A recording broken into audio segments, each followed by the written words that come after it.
welcome to this video for the Thrustmaster Boeing TCA Yoke. This is my impressions and kind of a review of the Yoke itself.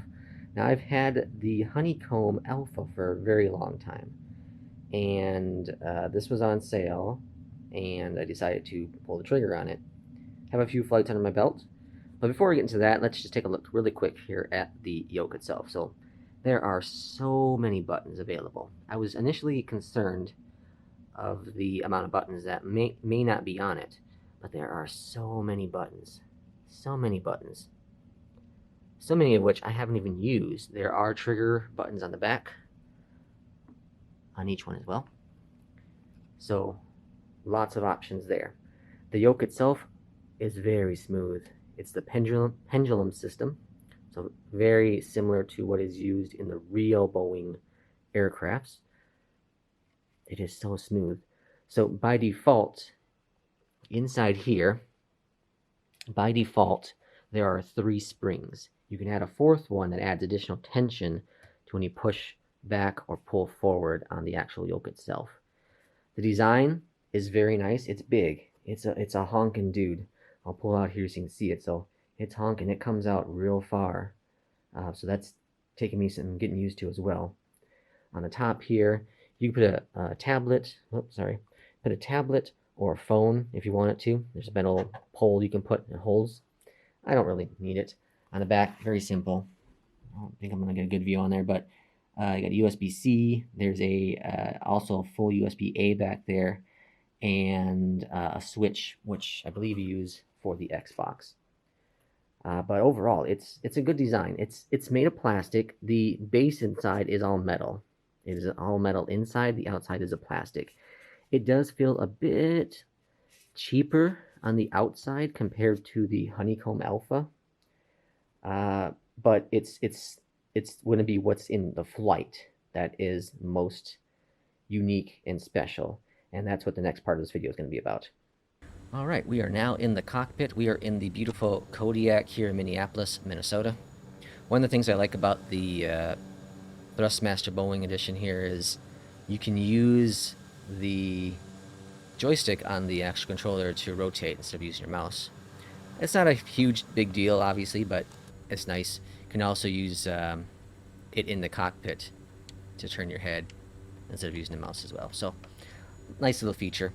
So, the reason for being in the cockpit here and showing you this is just to show you how smooth the controls are for takeoff and landings.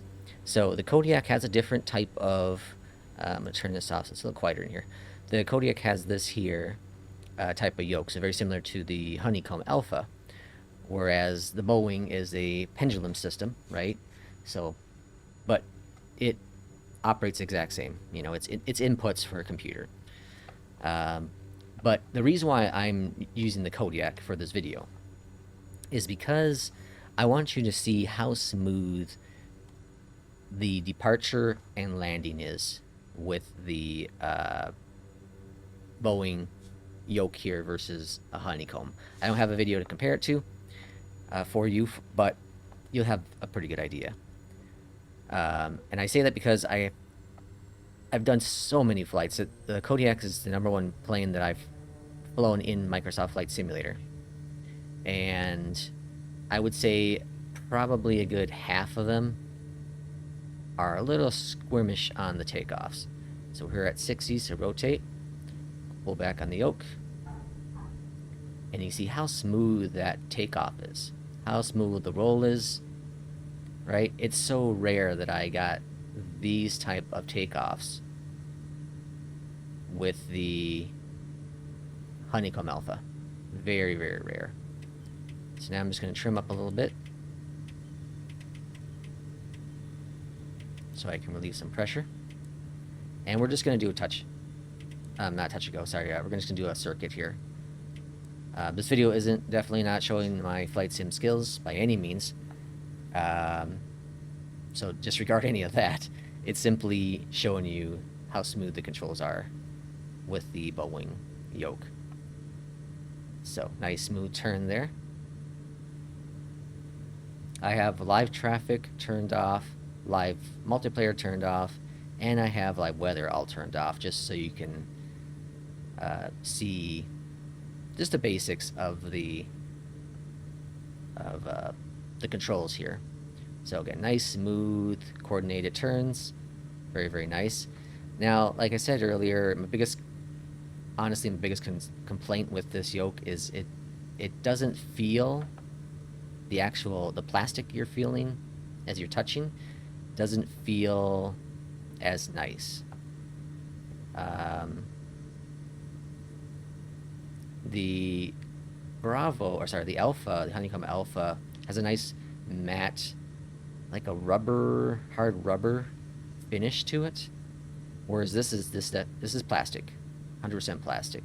It's a textured plastic, very similar to like an Xbox controller, PlayStation controller.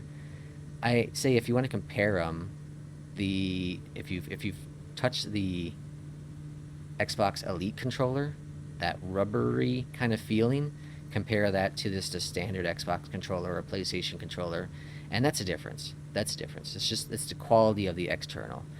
So I wish Thrustmaster would have done something with that. I'm gonna turn my head tracking so I can keep an eye on the runway here. That's really my only complaint I have with the yoke. I very much love the Honeycomb Alpha. It's treated me extremely well over the past, 2.5 years that I've had it. I will continue to use it. It's not like I'm not going to use it. But so far, like I'm blown away with this Thrustmaster yoke. My first takeoff with it was in this Kodiak, and instantly I could feel how much smoother the controls are. Just how much more smoother. It's going to take you some time getting used to it if it's a different type of yoke.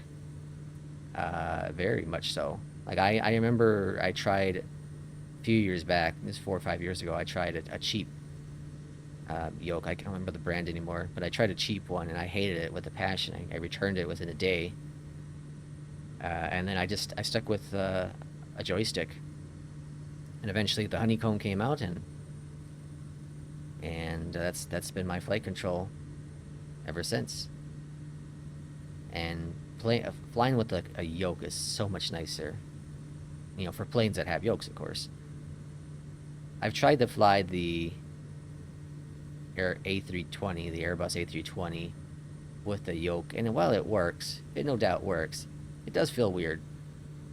You'll watch streamers who do it, and they get criticized. Like, who cares? Like, they're having fun, they're flying, right?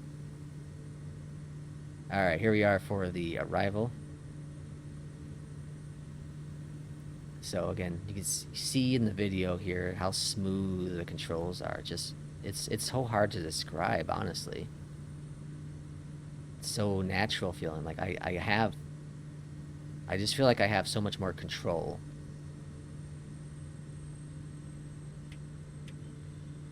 Than I did with the Alpha. And I'm going to do some testing myself, honestly. I'm going to do, is it a placebo effect, or if do I really have more control? Because the sensors are, from my understanding, about the same. The difference, I guess, is just the pendulum system. Some nice, smooth inputs here. Coming in a little hot, but that's alright. Kodiak likes to land at about 60.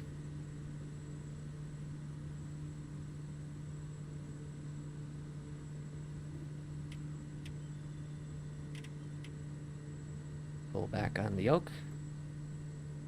Get that nice flare. Nice. Smooth 186. So there's a good test flight. Hopefully that gives you a little bit of an idea what how the yoke feels with the inputs of the aircraft. You can see I wasn't really forcing anything. I wasn't really twitching. Everything was just nice, smooth, and natural. I think that's my biggest thing I can say is just when I'm turning things, I just feel so much more natural. I'm not jerking the control. I feel like with the Honeycomb, I'm jerking so much. I'm pushing forward, I'm pulling back so much more. And here it's so much smoother with the movements. so much smoother with the movements. But I appreciate you watching this video. Give me that thumbs up on it. Leave me a comment down below your thoughts. Any questions, let me know, and I'll do my best to answer. Again, thanks for watching this video, and take care. We'll see you in the next one.